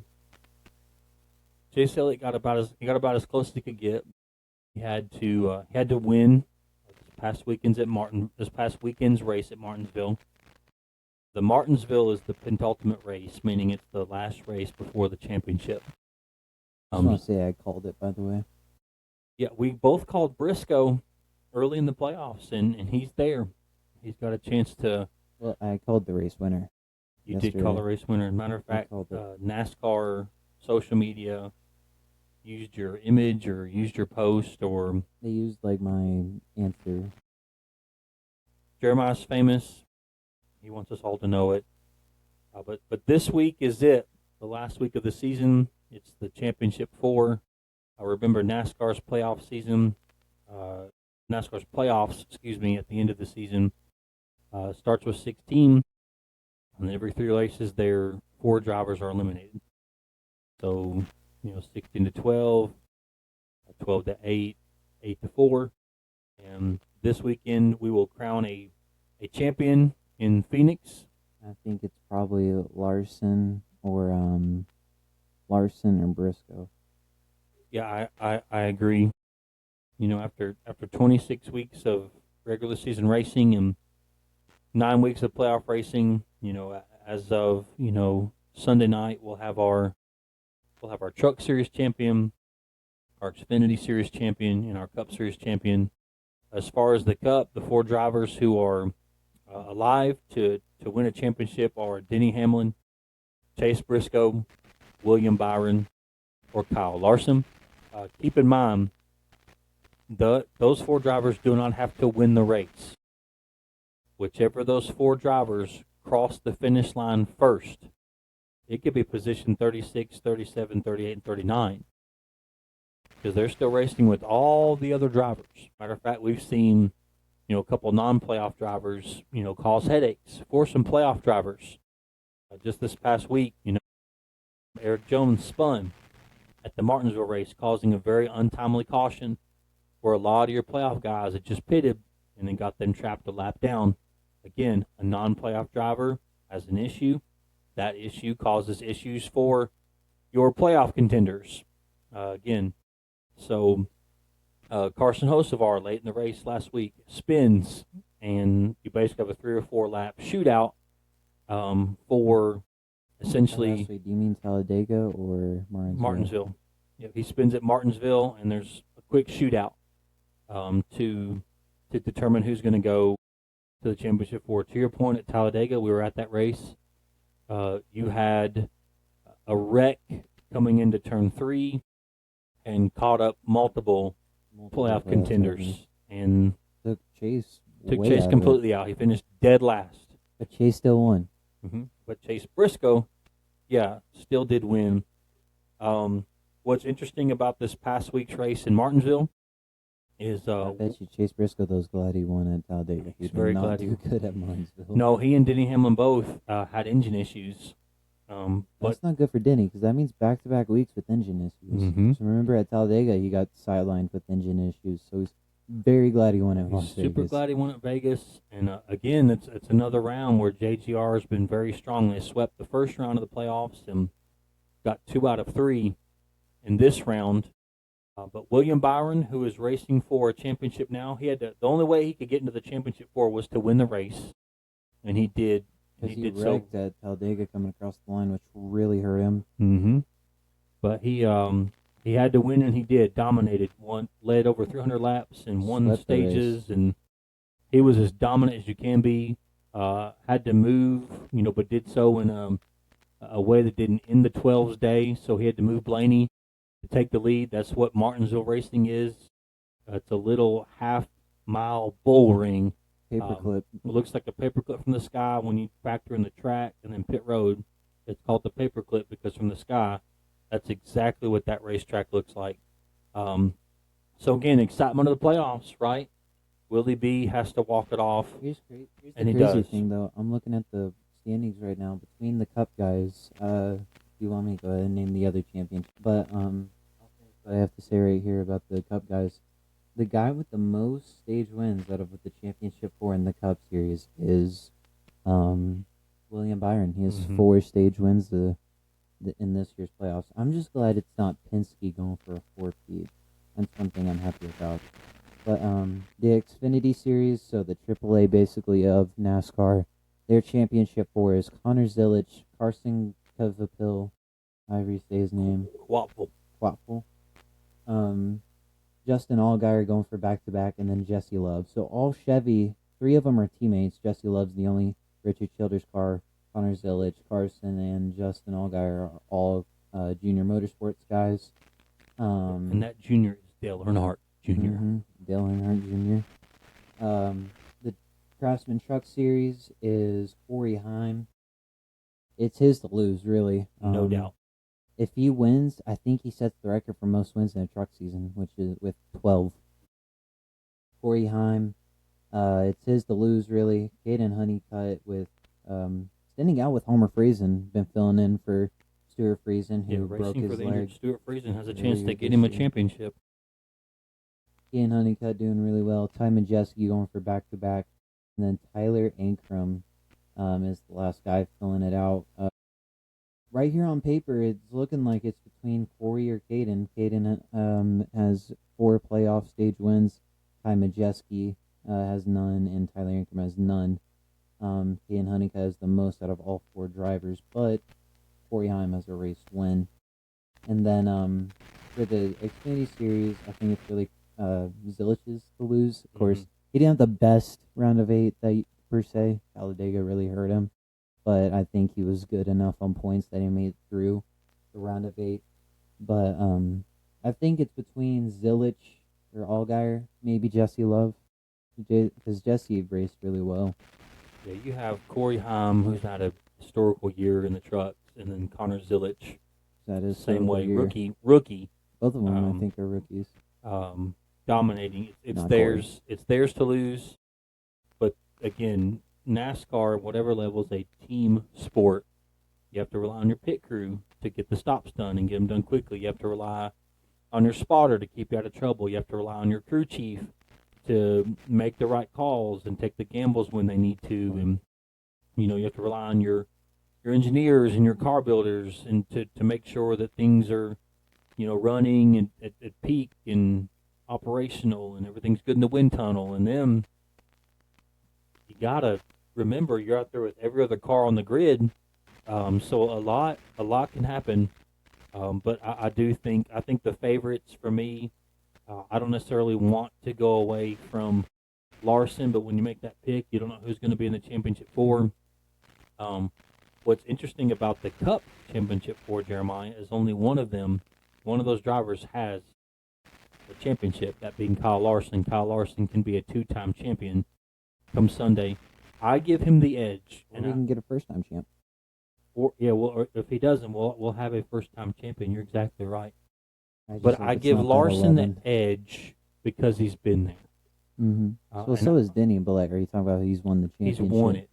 The pressure to this point has gotten to Denny every single time he's been there because he has yet to close the deal.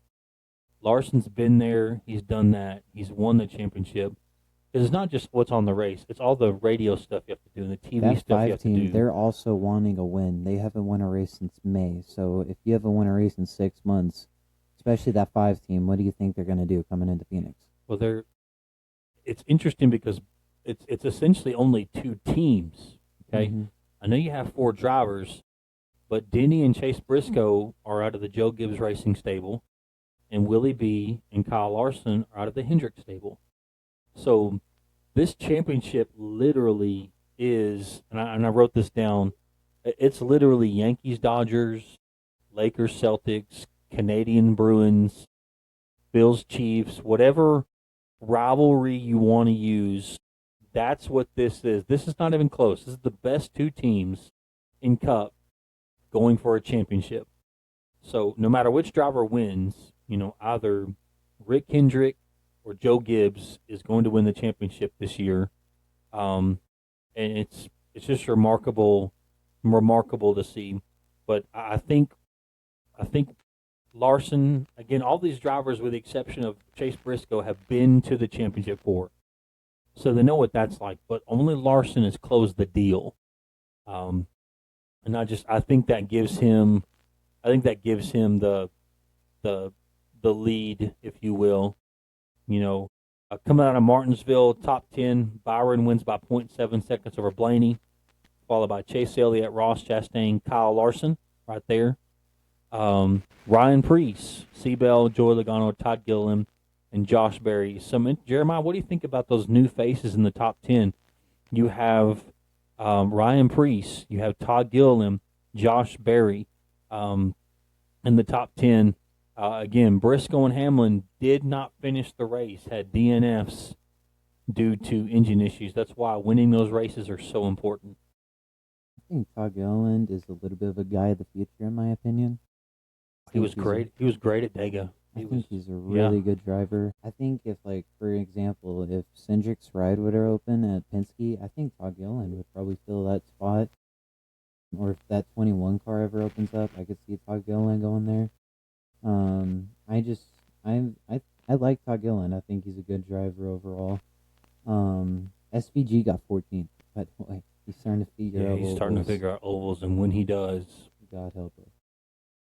Nobody can touch him on the road courses, but he was leading laps at Dega. He was leading the line and running the top 5. And when he figures these ovals out, the rest of the NASCAR garage, Cup garage, had better watch out.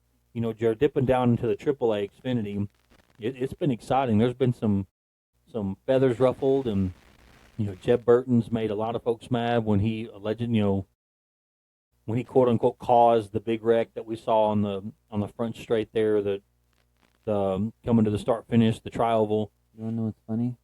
In NASCAR 25, Jeb Burns tried to wreck me almost every week. So there, he got into, I believe it was the 9 of Brandon Jones. This week he gets into Sam Mayer, who's trying to get into Championship 4. Yeah, I saw that where him and Sam got in a bit of a scruffle. Like They after got the in a- race, They Sam got in a Mayer wrecked scrum. him. I can't remember who, but Justin Allgaier was upset with somebody. I think it was Mayer. And then after the checker flag drops, Sam Mayer goes and dumps the 27 after the checkered flag, which is the biggest no-no in NASCAR. Jordan Anderson, the owner of Jeb Burton's car, actually went and confronted Sam Mayer about it and was like, "Look, race from green flag to checker flag, that's fine. But after the race, you got guys with window nets down. There's so many. There's safety vehicles on the track. I mean, it's a live track, but things have significantly slowed down. There's a lot more traffic, and to do that it's just uncalled for. So I hope NASCAR will send a message and punish Sam Mayer. I know he made a mistake. I know he'd probably want it back. He seemed remorseful after the race, but you can't do that. But that's the beauty of playoffs, especially cutoff races, is you get emotions. Again, Jeremiah did a great job. Talked about the drivers racing for a championship in truck and Xfinity. Jerry, my picks are as follows. I think truck Corey Haim, Xfinity Zilich, then Cup Kyle Larson. So yeah, a great weekend. Cutoff race there at Martinsville. Did not disappoint. Martinsville never disappoints. It just doesn't. That is a bucket list track that I want to go to. The last race before the championship game. Xfinity 5. Yeah, and this is also for Phoenix, their last time to host the championship race for a while. I'm glad it's going back to. I like Phoenix. I'm just glad it's going back to Homestead. It feels better if it's at Homestead. So next year, as Jared said, it will go back to Homestead, Miami, a true oval track. There in Homestead, Miami. I wish they could have it. Kansas would be amazing. Kansas is the best mile-and-a-half track on the circuit. It's not even close. Some goofy on social media, I saw it, said the championship race should be at night at Talladega Superspeedway. I was like, first off, Dega doesn't have Too lights, expensive. and secondly, no, just no. We need any controlled environment. You are not in control of anything at Talladega. You're That'd just not. be too expensive too. Just getting people back in there, and I think you have to completely eliminate either the spring or the fall race. Well, not just that. You had a good point. Like, it's got to be in a city. It's got to be in a town. Talladega, as you know, is It's in the middle of nowhere. 45 minutes from Birmingham, a little bit over an hour from Atlanta. It's in the middle of nowhere. And a championship race just has to have that Miami feel, that Phoenix feel, It's got to have a city. Charlotte feel if they ever go to Charlotte, Kansas City if they go to Kansas. I think it gets too cold in Kansas. I think if they were to have it anywhere else, it'd probably be. I think their safest options would probably be Texas Motor Speedway, Charlotte, depending on the weather. You do run that risk because you have to have a place where the weather's decent in the first part of November, and that does not give you a lot of options. So yeah, Homestead or Phoenix is their safest bet. Unless they want to have it at Coda. Yeah. I don't think the championship would be at Coda, though. But we're also starting to see some, it's called silly season at the end of the year. Who's losing the ride? Who's not losing the ride? Who they're losing it to? Who's getting in that seat? Imagine, again, musical chairs. There's only so many cars. There's only so many seats. To the 7. So we know that Daniel Suarez will not be in the Trackhouse 99 next year. That'll go to Zilich. He'll be replaced by Connor Zilich. And Daniel Suarez is going to stay in a Chevy, heading over to drive the number 7 for Spire. We saw Suarez at Talladega, and I don't mean this positive or negatively. He's a lot shorter than I thought. It's almost like a jockey. He's like the same height as his girlfriend. Rajah Caruth getting to drive the 9. I don't know if it's full-time or part-time. Yeah, it's part-time. But getting to drive the number 9 for Junior Motorsports and Xfinity, that's a huge opportunity I'm really for him. glad for him. Junior Motorsports, owned by Dale Jr. and his sister Kelly Earnhardt Miller, they are the team to beat in Xfinity, and it's not even close. Their biggest one's probably either RCR or Joe Gibbs. But you have 3 of the 4 cars this year, and the championship 4 are Junior Motorsports cars, and you really could have had 4. They're expected to make their Cup debut next year too.